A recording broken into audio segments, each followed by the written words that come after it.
Raja Namrud menjadi penentang Allah Ta'ala. Ia meyakini dirinya berkuasa. Namun, pada akhir hidupnya, dia mendapat siksaan karena seekor lalat. Selama 400 tahun disiksa oleh lalat. Ya. Assalamualaikum warahmatullahi wabarakatuh. Halo semua, welcome back to his nation. Bagaimana kisah Raja Namrud dihinakan mati oleh seekor lalat? Tonton video ini sampai habis. Sebelumnya, silahkan tekan tombol subscribe, like, and share. Next video. Dia sering disebut Raja Babil karena raja tersebut berasal dari Babilonia. Namanya Namrud ibnu Kanan ibnu Kausi ibnu Sam ibnu Nuh. Seorang raja yang hidup di masa Nabi Ibrahim. Dia merupakan raja yang angkuh dan sombong kala itu. Kala itu, masyarakat Babilonia yang dipimpin Raja Namrud yang menganggapnya sebagai Tuhan karena sangat berjaya. Pada masa itu, Raja Namrud memiliki istana yang sangat megah, bela tentara yang tidak terkalahkan, dan mempunyai segalanya. Pada suatu malam, ia diberikan mimpi bahwa kerajaannya akan hancur. Salah satu orang kepercayaan Namrud adalah Azar. Azar ini merupakan penasihat raja. Beliau adalah ayah dari Nabi Ibrahim alaihissalam. Ia bertugas membuat patung-patung yang diperintahkan oleh Raja Namrud untuk disembah. Ketika semua penasihatnya dikumpulkan, Namrud bertanya arti dari mimpinya kepada orang-orang kepercayaannya. Penasihatnya berkata bahwa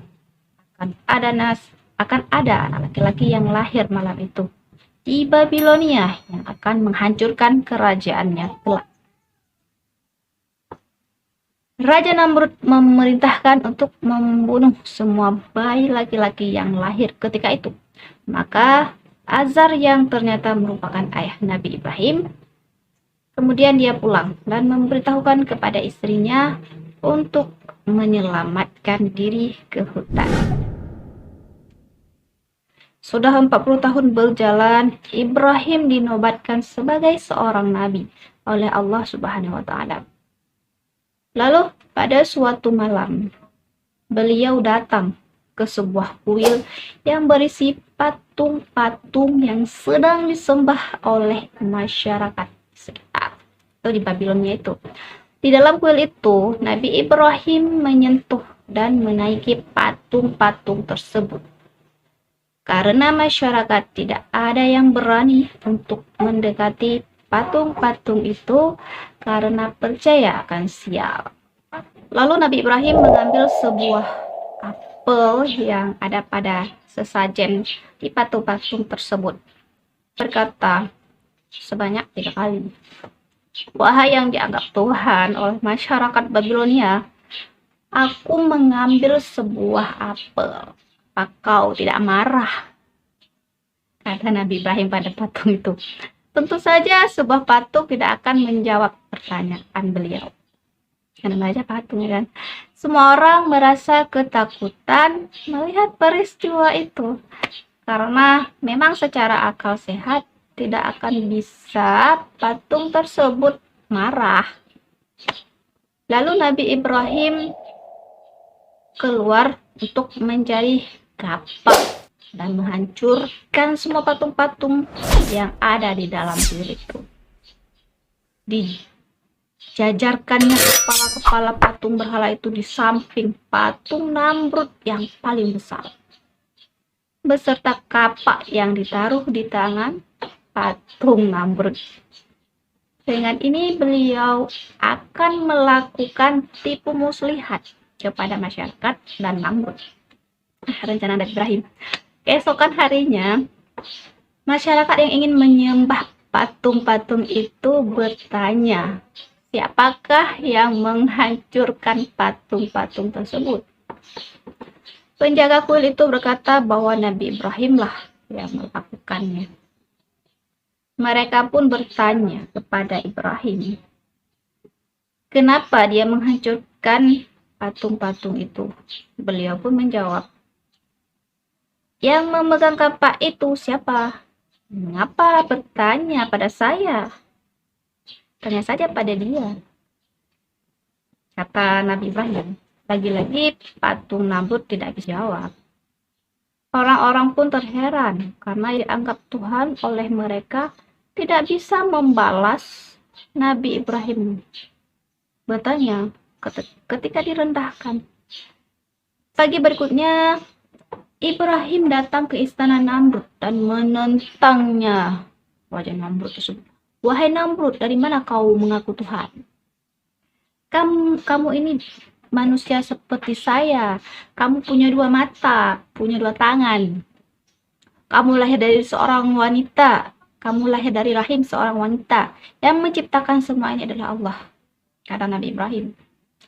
Tidak ada orang yang berani tidak sujud kepada Raja Namrud selama 40 tahun memimpin kerajaannya. Hanyalah Nabi Ibrahim saat itu berani memberontak si Raja Namrud. Nabi Ibrahim pun ditangkap dan dipenjarakan, di mana Namrud ingin berencana membunuh Nabi Ibrahim. Dengan orang-orangnya, ia merencanakan akan membakar Nabi Ibrahim. Lalu dibuatnya tuku api yang besar setinggi istananya Namrud. Karena bencinya kepada Nabi Ibrahim, ia akan melakukannya dengan maksimal, dengan membakar Nabi Ibrahim di dalam tungku yang sangat besar itu. Esoknya, Nabi Ibrahim dipersiapkan dilempar ke dalam api yang membara. Namun, dengan lindungan Allah Subhanahu wa Ta'ala, dia tidak merasakan sakitnya atau panasnya api itu. Beliau dilindungi dengan diperlihatkannya seperti beliau berada di sebuah taman yang indah dan hanya duduk di sana. Orang-orang pun bingung mengapa beliau tidak teriak kesakitan atau kepanasan di dalam api tersebut. Dibiarkannya Ibrahim selama 3 hari di dalam api itu. Setelah 3 hari pun Ibrahim tidak terbakar dalam api. Beliau diperintahkan oleh Allah untuk keluar dari api dan pulang. Jangan sampai ya kan, kamu berdiri dan langsung pulang ke rumah, kata malaikat Jibril menyampaikan pesan dari Allah kepada Ibrahim. Dari situlah masyarakat Babilonia mengetahui dan mengerti bahwa Namrud selama ini bukanlah Tuhan. Dalam riwayat Bukhari dijelaskan, keesokan harinya Namrud didatangi oleh seekor lalat dan masuk ke lubang hidungnya sampai masuk ke otaknya. Ia mencoba mengeluarkan lalat itu dari tubuhnya karena kesakitan, sampai memukul-mukul kepalanya tuh, tapi nggak bisa. Ya, bisa dikeluarkan, lalat itu nggak mau keluar. Lalat itu menyiksa Namrud. Di hari ketiga ia tergeletak dan mati. Disaksikan lalat itu keluar dari hidungnya oleh orang-orang yang dekat dengan Namrud.